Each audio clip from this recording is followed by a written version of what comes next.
I'm sorry.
Hello.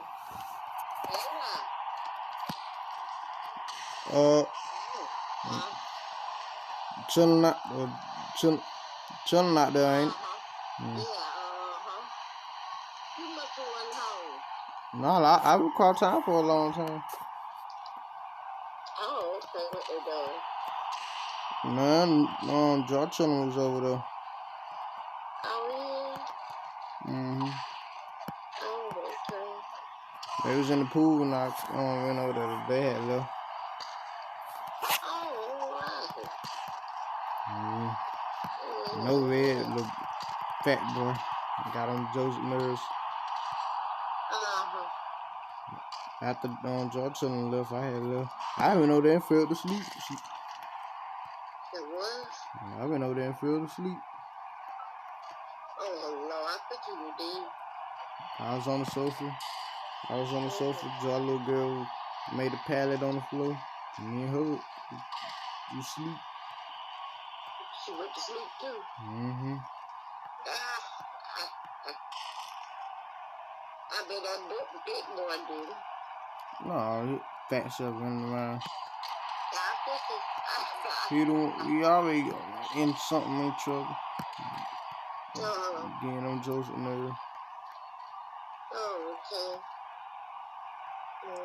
Granddaddy no made it back. Make no sense. He probably made it back. He probably just didn't come out there. Yeah, he might be back after 1 o'clock. I know he's back in jail. I'm too tacky together. Now why now? He gonna make Triple T mad. Triple T gonna be ready to go home before he even think about trying to do some work. Ain't no telling.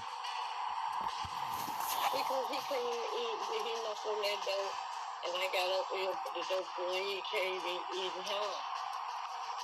He ain't had no phone. He just put it in the truck. He said he came back to the truck. He was gone. She got rid of him. Again, with one of them hand. That's all she did. Get rid of. She got rid of them keys. Oh yeah. I had five like 3 weeks ago. Them one the key that he talking about. Them the keys to Gertrude. Oh, they go to Uh-huh. Gertrude. Them ain't the keys she took. I remember how them keys look. It was a lot of them. Yeah. I thought the same thing too. He said, nah. Them different set the keys. Well, I went home with nobody home with this day too. She got them keys. Mm-hmm. That girl been doing that jump for years. Uh-huh. She hide her stuff too, the stuff she don't want. Yeah. Like shoes. Yeah, she hide. She be hiding his socks and shoes too. We can't tell him. He know that though, cause one time when I was out there, he was fussing at her about hiding his shoes and socks. So he, but you weren't out there. I think I went out there to take something out there, but you weren't home. Oh, okay. And you was fussing at her about his shoes and socks. She do things that she'll stand back and watch you like a dumb hawk. That jump scrap he had the wood chilling with, she hid that. After Felicia gave it back to him, she took it. He used to hide it. She had got too smart. She's smart, but not.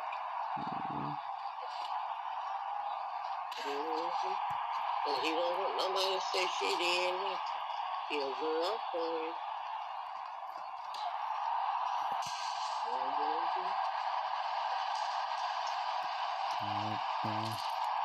I was smoking that. Don't you go over there and turn that light on? You want the light on? I'm finna turn this off over here. That girl knows. Oh, you get your food. I ain't cooked today. Oh. Let me go in the heat to get your food up. So get to eat. All right. You gotta lock up everything? Yeah. Oh, okay, that baby. All right, I got to go to work tomorrow. Yeah, but Ichi said she know she don't have a one now. She said she know right now. I thought she had 3 nights because she said she working again all week. She said she know she don't have but one night. Unless somebody don't come in, they call her. I know y'all glad you got hot water. Get in the shower. I haven't unboxed it yet, and I actually been sitting on this shoe for almost a week because I had the longest, busiest work week this week. But I said, you know what? I'm gonna wait for the unbox. I wanted to open them and look at them, but I said I'm gonna wait. I'm gonna look at it same time with Rich Nation. So anyway, Rich Nation, what's going on? I hope everybody, each and every one of y'all, is having a blessed day today. This shoe right here is looking like, I mean, come on, man. The colorway itself is just one of my most highly anticipated, really wanted this shoe. Shout out to my guy Ron G when he came from the club, man. Because I was like, I'll pay for resale. I'll pay resale to get an early pair. And also to do a review for y'all. And just to make sure I have a shoe when the shoe release, I don't have to worry about trying to cop. You know what I'm saying? It's just, to me, the little extra little money I put on top of it is actually worth going ahead and giving and not having to worry about the release, man. So anyway, let's go ahead and do this. Unboxing. Ready to see what they looking like in hand, man. Let's go ahead and get into these, bro. I ain't gonna waste y'all time today. A lot of people asking what's going on with the on feet videos. Just time, that's all. Nothing else but time. On feet videos are a little time consuming, and I'm barely able to get my videos up. Like I said, I got a lot of stuff to do. Family, work, my work schedule at work. I'm a truck driver still, y'all, man. Y'all got on feet videos. Ever since my schedule changed and I went from working at night to working in the daytime, I work longer hours, and it's very hard to put videos up, especially on feet videos when you got that changing pants and getting different angles and stuff. It's just time consuming. So maybe on feet videos will come back at some point, but right now I'm kind of chilling out on the on feet portion. I just want to get the reviews up, get them edited, and get them out to Rich Nation. So anyway, let's go ahead and get into these things. Shout out to my guy Ron G. If you're not following Ron G, man, Ron Gosserin, and he always get early reviews. I think he would actually review these already. See what these things looking like. And you have your Jordan OG style box going on. Usually 5s and 6s come in this box, so y'all already probably know what the shoe is. The official name is Air Jordan 6 Retro. The official colorway is black, Bordeaux, and light graphite. My favorite colorway of any Jordan ever in the history of J's, man. If y'all been following my channel, y'all know that the Bordeaux colorway on the Bordeaux 7 is my favorite Jordan ever, period.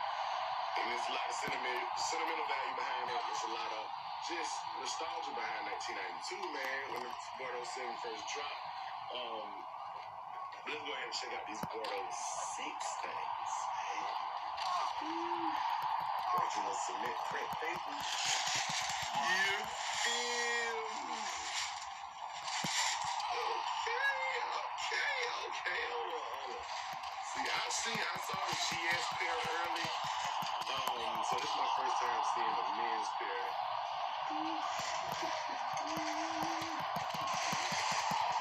Hey, he's a clean, man.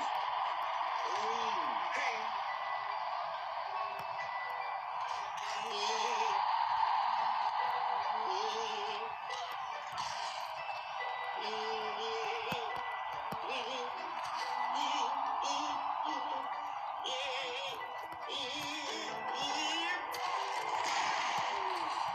The Air Jordan 6 Bordeaux things, man.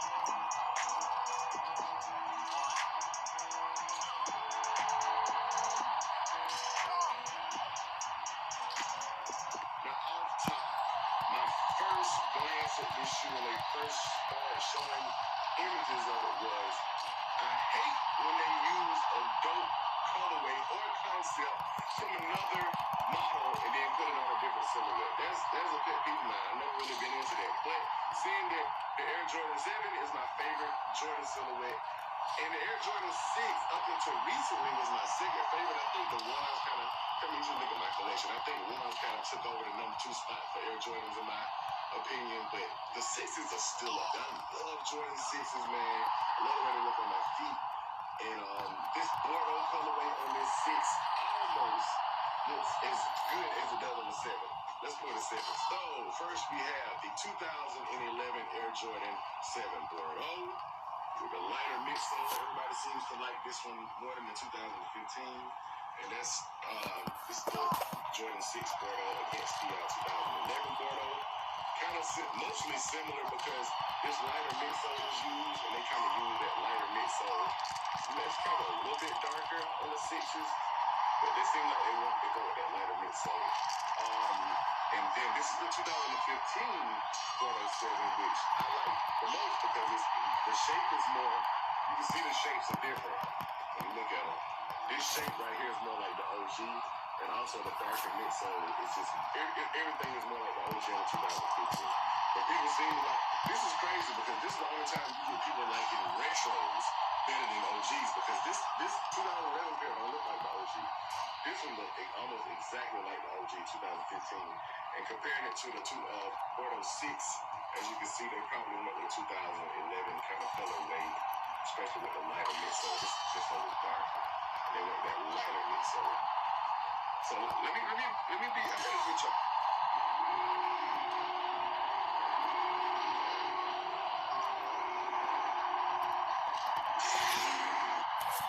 I thought about selling the 2011 plenty of times because I do like the 2015 better. And but this crazy part about this is I've only worn this shoe on an on-feet video. This shoe came out in 2015. I have never worn it.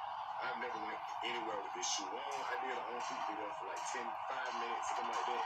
And that's the only time I ever wore this shoe. And this is my favorite shoe in my collection. This is my favorite shoe of all time. Let me say that again. The Bordeaux 7, if you watch my video, you know that this is my favorite shoe of all time. And I've never worn it, bro. This just shows you, man, you gotta wear your shoes, man, and like, I don't know why I ain't wear it. It's just, I got so many sneakers, bro. It's just like every time I pull out a shoe, I'm like, I wanna wear that, I wanna wear that, I wanna wear that. And that shoe right there is just, I don't know, man. But anyway, let's get back into the Bordeaux 6. Y'all comment below what y'all like better between 2011 and 2015. I know a lot of people gonna say the 2011 is better because they like that lighter midsole, but I've always been a fan of just the OG Bordeaux 7. So, you know, I don't even know if I'll ever get rid of any of these just because it's my favorite colorway. And that's why I had to jump on the 6s, man. This is my personal pair, size 12 for the feet, not for just for the review. And like, next for the on-feet video, I'll probably do it. Closer to the release, I'll probably go like day before the release. I'll probably try my best to get me an on-feet video for these right here. But you got similar color blocking. There's nothing crazy. If you've seen the Bordeaux 7, you already know the Bordeaux 6 right here is just almost the exact same colorway, color blocking. It has a pretty decent suede, very similar to the, actually it's better. It's better than the 7s. Yeah, the suede seems like it's a little bit better than the 7s, but the construction of the 6s is a little bit more firmer than the 7s anyway. Like the materials are like more firm and more stiff for some reason. So it feels like a better quality shoe. It's definitely like a little heavier in hand. Plus it got all those air units and all that stuff. The midsole is a whole lot thicker and more durable and heavy than Jordan 7. But these are fine, man. Like, the only thing I don't like is the tongues. The Bordeaux 7's got the tongues with, you know, all the different colors in them and stuff like that. They got it on the back of the tongue on the 6s. And the front is see-through. So, I mean, if you're looking really hard, I guess you can, I can't see it. Somebody told me you can see it from the front. I can't see it. It just looked like clear. You know what I'm saying? Like a, I don't know, like a smoked out kind of, you know, I don't know how to say that because the bottoms is made the same way. like it's not icy. It's just kind of like a dark, like tinted, smoked out like what you call it. I got your yellow jump man on the bottom. You got your black, like I said, purple, smoked out, kind of like bottom going on. And then you got your gray and your black. Gray and black kind of remind me of the PSG 26 that came out a few years ago. I sold those, but and then when you hit you with that, when you got that gray and black going, and then it hit you with that Bordeaux color, clank, cleansed in my humble opinion, man. You got your yellow on the lace holder right here, and on the spoil on the back, you got that Bordeaux color with the green stripe going across the back. I'm glad they incorporated the green because in 2011 Bordeaux's, no green nowhere on the tongue, nowhere. There's no green on the shoe at all. And the OGs had the green. So that's just kind of like, when they brought the 2015s out, when they hit them with that green on the tongue, as you can see the green, you know what I'm saying, they just incorporated all the colors in that. So I'm liking these. They dope. Which is crazy if they came with extra laces, because I don't know, like, I have no problem for these laces in them. To me, they got the Bordeaux color laces right here. And to me, I feel like that'll throw the shoe off. Walking to me, getting on with me,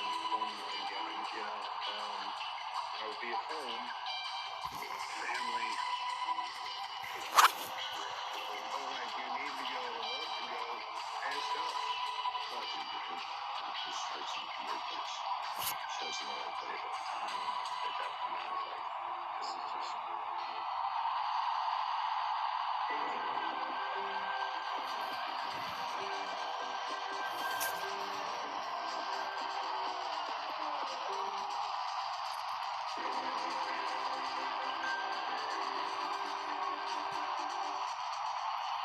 You could go to Grainger.com, but you need to get the job done.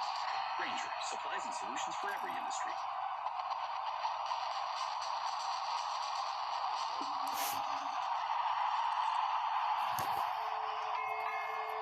I don't think in the history of sport or entertainment there's been anybody's ever won like The Undertaker. Clearly, he is, in my opinion, the longevity and being on top for 30 straight years is setting that standard, the greatest of all time.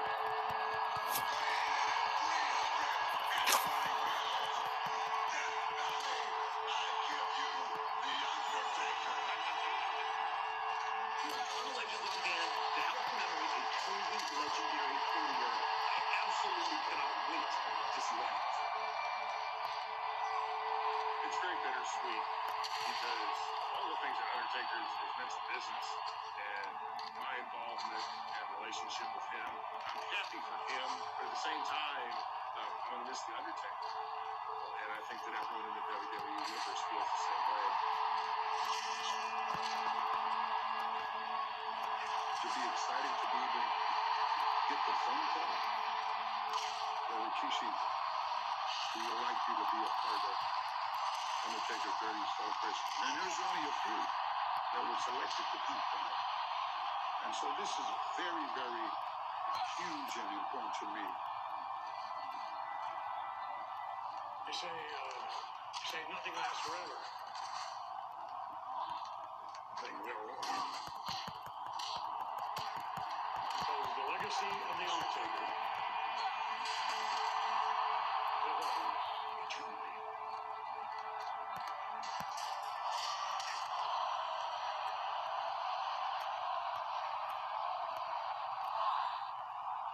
Well, today's my wife's birthday. So when I was originally given the call, I said, I'm sorry, I have plans. And my wife inquired as to who's calling. I said, WWE. She said, what do they want? Are they doing something special for The Undertaker? And she said, you're going to call him back right now. Because no one meant more to your career than he did.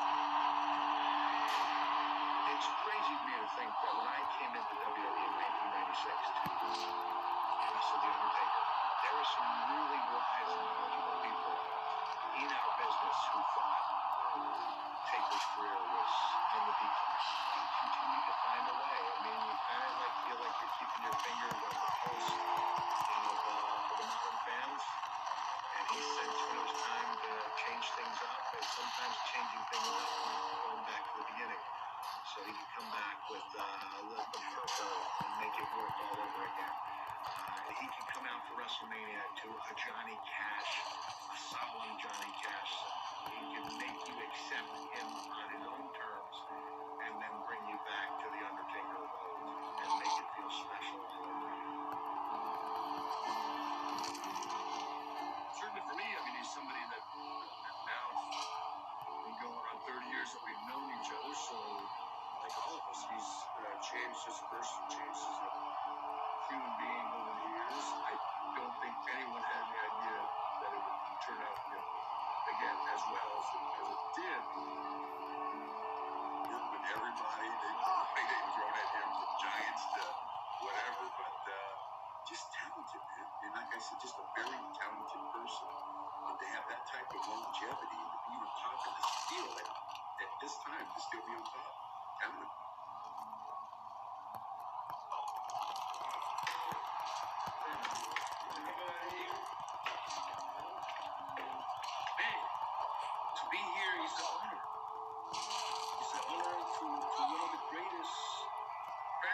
Character, disciplined man, because he always been respectful.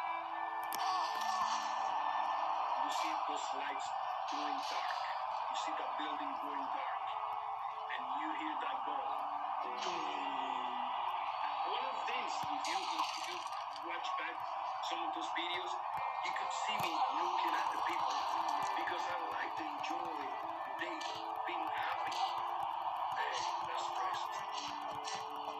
Soon we know all that we're gonna be with together after 20 years. We did a reunion by Messenger, and we talk and laugh, couple of stories there.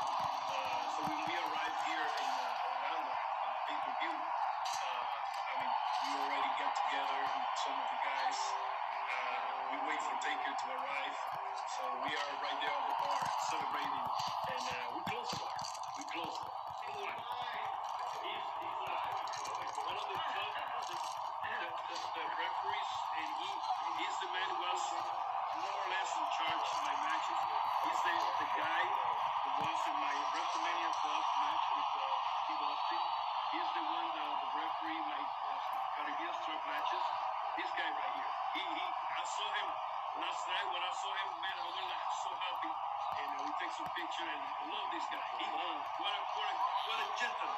What's not to love? These guys are terrific athletes, great showmen, good people. I was really, really excited when they said, yes, please come, because Undertaker's been a great friend through the years and a leader.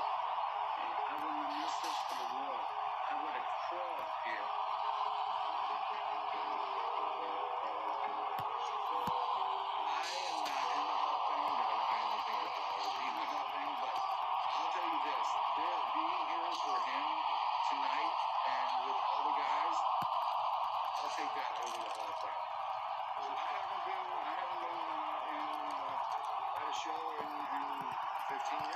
My last match was MVP's tryout match in 2006. That was the last time I was in the ring. How are you, buddy? How the hell are you? I'm great. Oh my God. What's cooking stuff? Yeah. Where you at?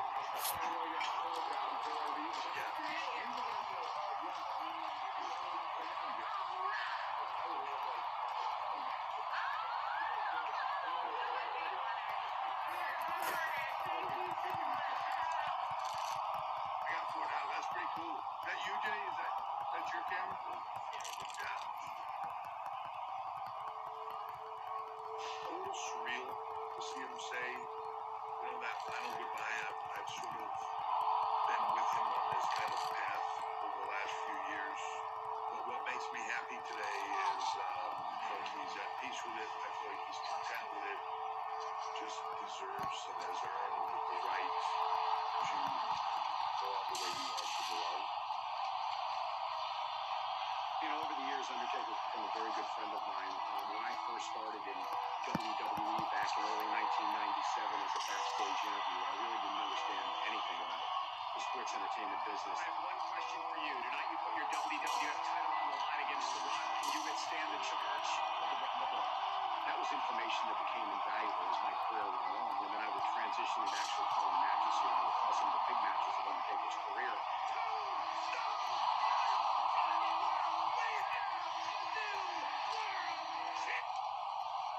There's something out there. I've never seen anything like it. Undertaker's first title article. He's the movie back. You can't miss.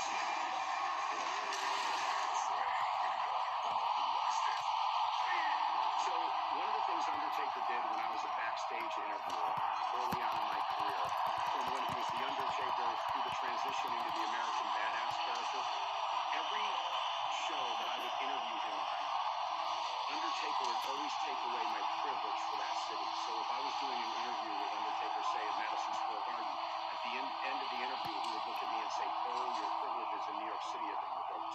And this was a running gag that went on for the better part of a year. It really developed a really good friendship between me and Undertaker, and we're still close to this day. And if it wasn't for guys like Undertaker, Shawn Michaels, Triple H, Stone Cold Steve Austin, Jerry Lawler, JBL, the veterans of this world, I don't think that I would have been as successful in my career as I have been so far.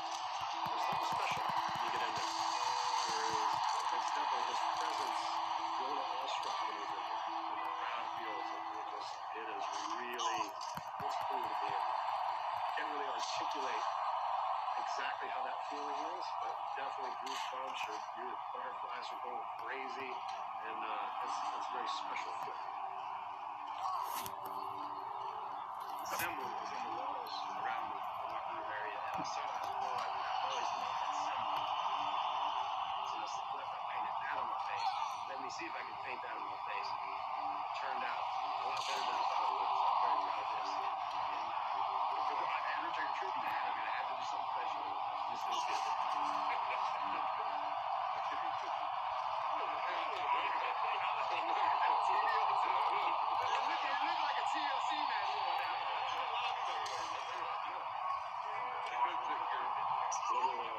BSK reunion, 20 years, couldn't make it. And 20 years since we all been together. So it was a good night. It's always hard to remember we were just guys that hung out together, and TV my career, changed my life. I went from being a guy that was in WWE, to a superstar.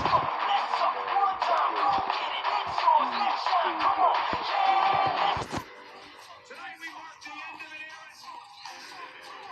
You are looking live at the award-winning and critically acclaimed WWE Thunderdome as we welcome you to this Thanksgiving tradition, the 34th Survivor Series. This industry, you don't know, when you're working together and then you're gone for a bit, and then you never know when you're going to see each other. So to be able to see each other is very rewarding for us. We got done wrestling, we would have a beer, we get down there eating chicken breast over there, It's crazy. So it was Jack Daniels and beer, right, John? That was the drink was, right? Back in the day. Yeah. Man, seeing all the OGs here, man. My dad's only running cool, farewell Undertaker 30 years, man. He got his best friends here over 30 years, man. Up and down these roads, hitting these miles, hitting these airplane drives, laying the foundation. We're just giving respect where respect is due. And we just actually fellowship we're coming together. This is our Thanksgiving, man. It's our Christmas. It don't happen too often. And we get a chance to see all of us at one place at one time for one reason. And the reason tonight is for the Undertaker, but always a good time when we get together and fellowship. Always. Now we celebrate 30 years of excellence, 30 years of legend, 30 years of The Undertaker. Well, this is going to be an incredible moment in WWE history tonight. Shane McMahon, Corey, who will ever forget WrestleMania 32, Undertaker versus Shane McMahon. This is a blast in the past. The Godwins, real-life friends of The Undertaker. In fact, a lot of the people here tonight, part of that, a very infamous backstage group known as BSK, the Bone Street Crew. Buried alive. Undertaker, Hell in a Cell. Need we say any more?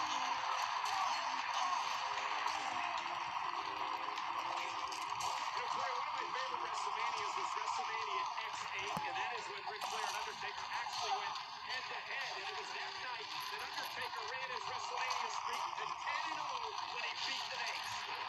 You revitalized my career, changed my life. We had great chemistry from the first day.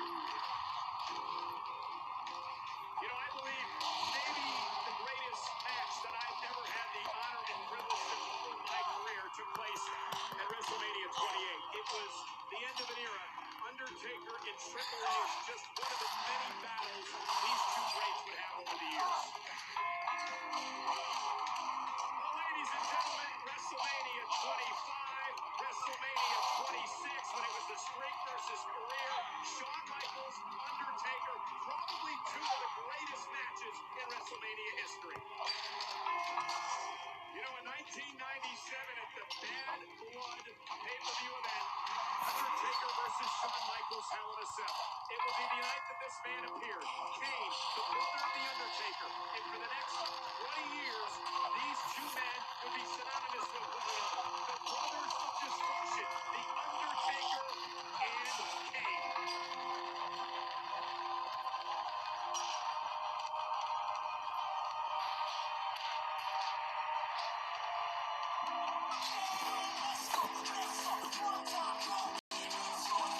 Quarantine period going. I have no idea what it's doing. I haven't shaved. I didn't know it's living in there, so be patient with this. Same boat.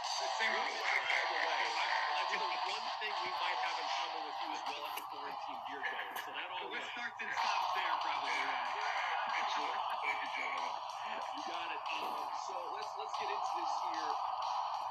I know we're interviewed about this. Did you relate at all? Because Undertaker talks a lot about the doubt, and that's what he says so much about how vulnerable he's been and how open he's been. But did you relate at all to the doubt he had about his career and performance, as your own career was winding down?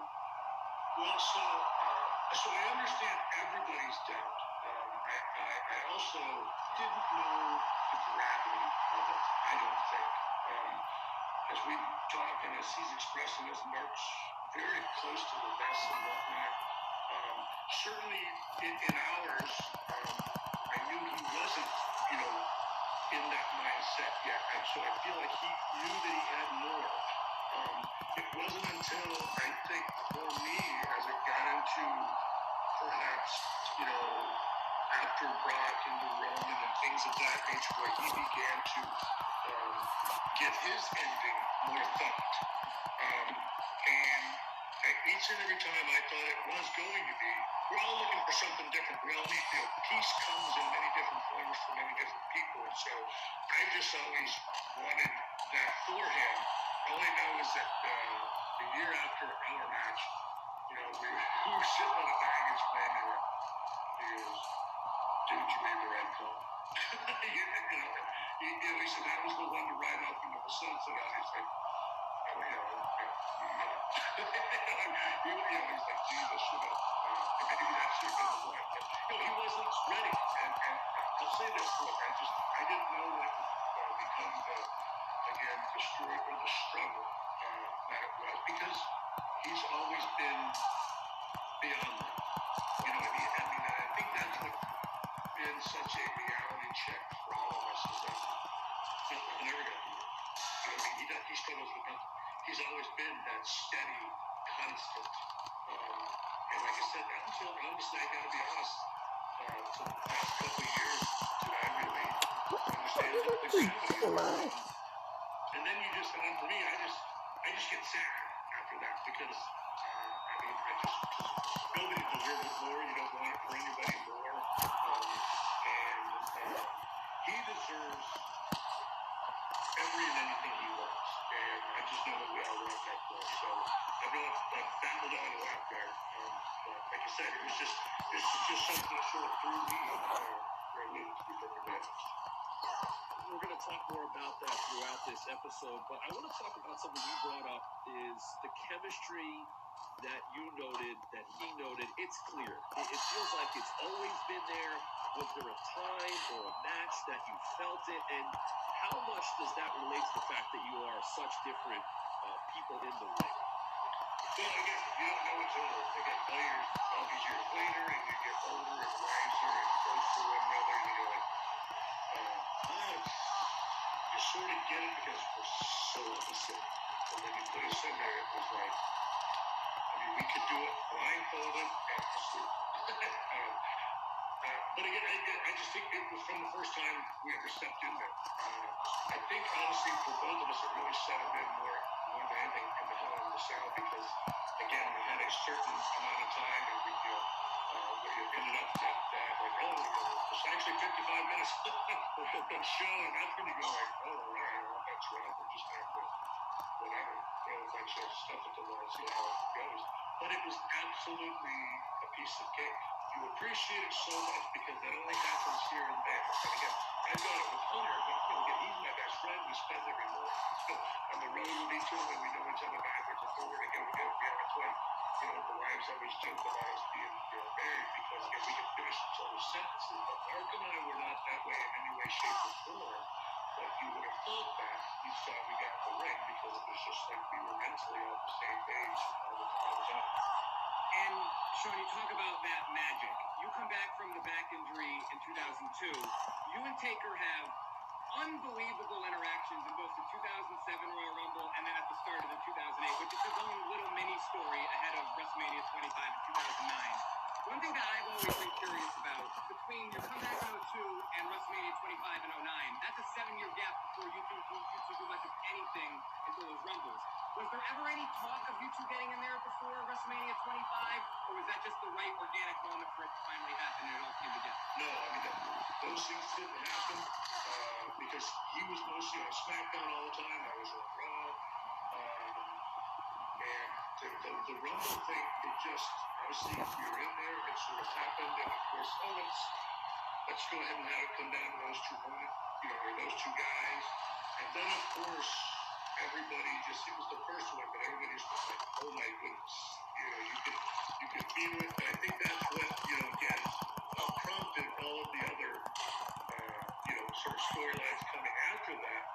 But there's again, never mentioned at the time, but, told me years later that there was a time that Vince, I just always said, like, Sean and Taker will never work with each other. They'll never be in the ring together. Because, again, my character, his side, my side, and then, of course, every time we got in the ring together, it was spectacular.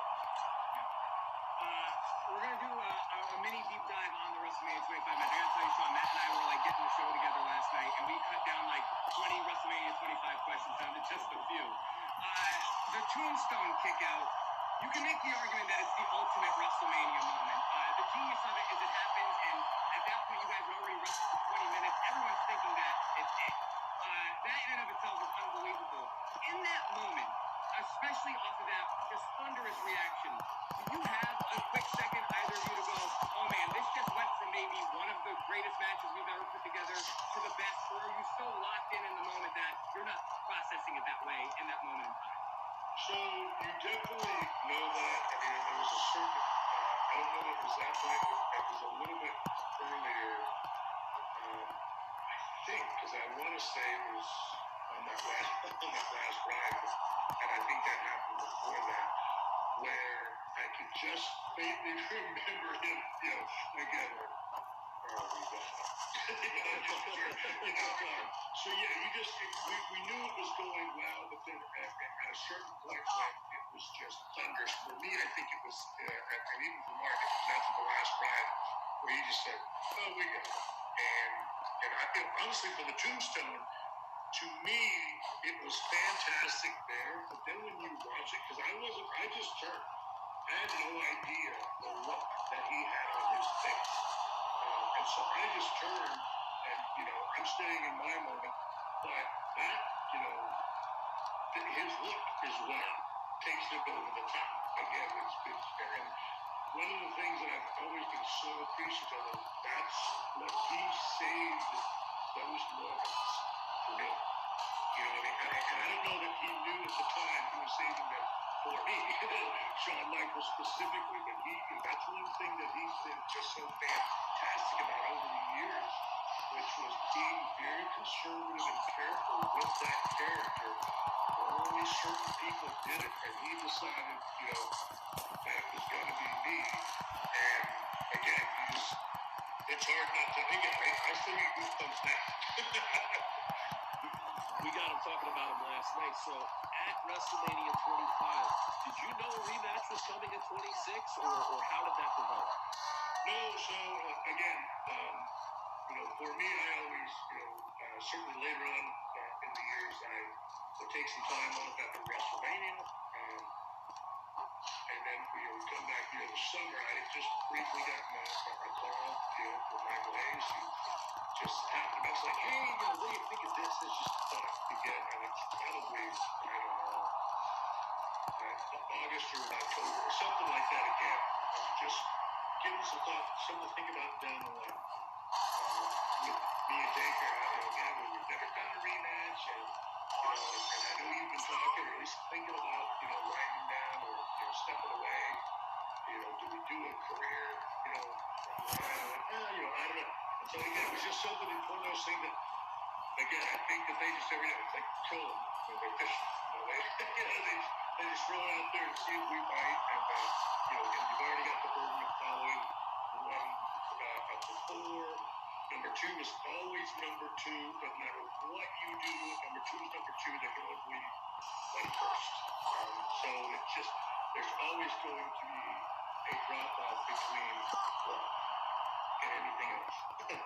So that's about the time we consider it. And then honestly, it all got decided at Slammy Awards. Right. And I said, look, we can do the rematch. I said, the whole career's on the line. I got time to figure that out, right? I said, it feels like the way to go, but I said, I said, at the very least, if I just throw the challenge out, that would be cool, right? I mean, I have a WrestleMania match in October already booked, and he's like, well, I don't know, are you sure? And I just said, I'm saying it. I'm going to challenge him. And he's like, all right, I guess we're going to go there. And I went out there and, made the comment, and those have always been the best moments in my career, the ones that I just sort of did out of impulse, or that we did. I mean, that's certainly not me, but that we all just really came up with an idea and just decided to jump on. And those are the ones that, thankfully, have worked pretty well, certainly this one. You mentioned that this kind of came about with the Slammies and mentioning it that night. Can you tell us a little bit about the thought process of maybe winding it down? Was there a time where you settled and said, okay, that's it. 26 is how I'm going to finish this thing? That process is certainly, I think when you reach 40, that process starts to play itself out in your head, no matter what. And then it's the moment, the time, a lot of different things have to fall into place. Point being, I guess, career-wise, so you've got your own personal life, which that's got to be intact. Period. Because we don't have that intact, you're going to jump all into the wrestling. It's a great distraction. We love doing it. And there's some, sanity in that chaos, believe it or not. And so, at least then, I felt like that was really good. Getting older, again, I don't know, I'd seen other people go through the process. I saw it very hard. I didn't want to be like that if I could. Anyway, I've always told people the story. Coming back from 25, it was in Houston, and we were driving. And I can just remember leaning over to my wife and saying, I may have been the one to walk out. I said, look, I've got such a sense of peace for the first time with this job. I said, I really feel like, what more are you supposed to do? Now, that's really when it began to get serious in that respect. And like I said, then that match sort of got mentioned. So I'm one of those people that, again, WrestleMania.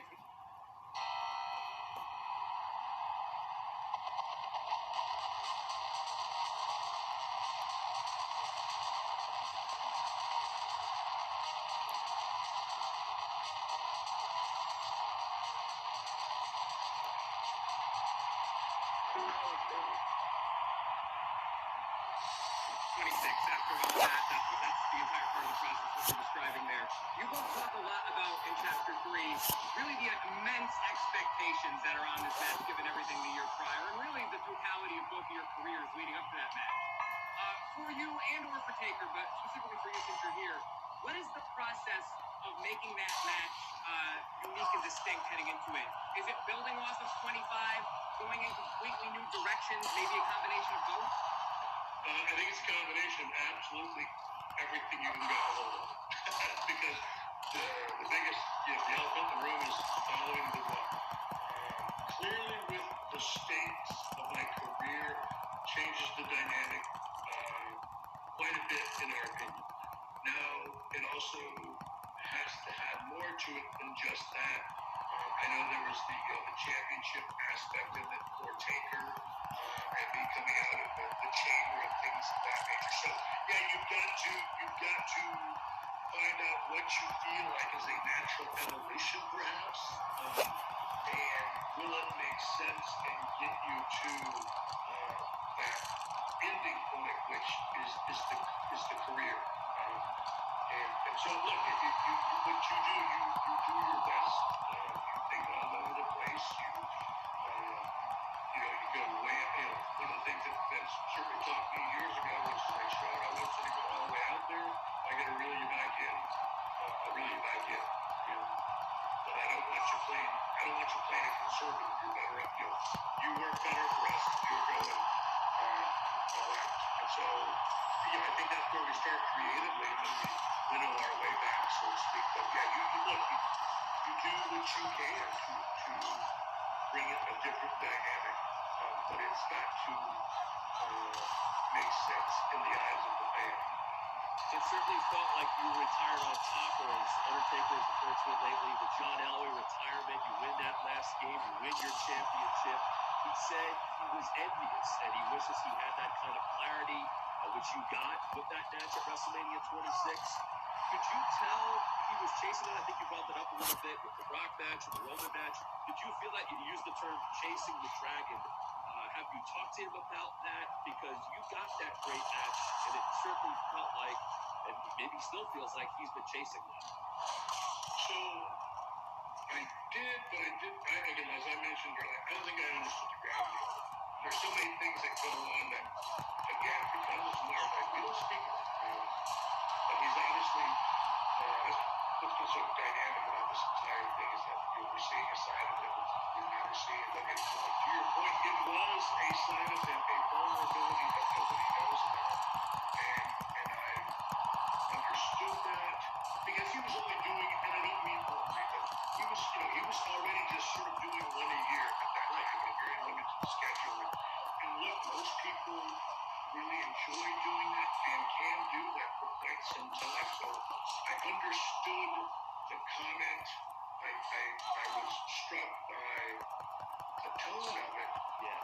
It wasn't until much later that I sort of grasped that. And look, the first thing you do is you go like, oh my goodness, of course I've always known you as human. But at the same time you go, and I've also known, again, I'm so fortunate to know the other side of it, that is that I didn't know he was going to come out sort of publicly, so to speak, in that way, because it takes a lot of vulnerability, man, and not everybody wants to go there in this line of work, right? So once he did, that's when you go like, oh, okay, it's a real issue, and so look, I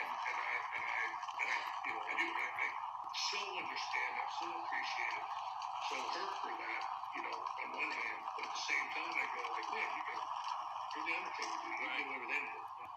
You know what I mean? And to me, he's had ones that I found, that I think that he wasn't ready in some other way. It's like, that I don't know what to do about, because It is. There's so many planets got to align and stuff like that. And again,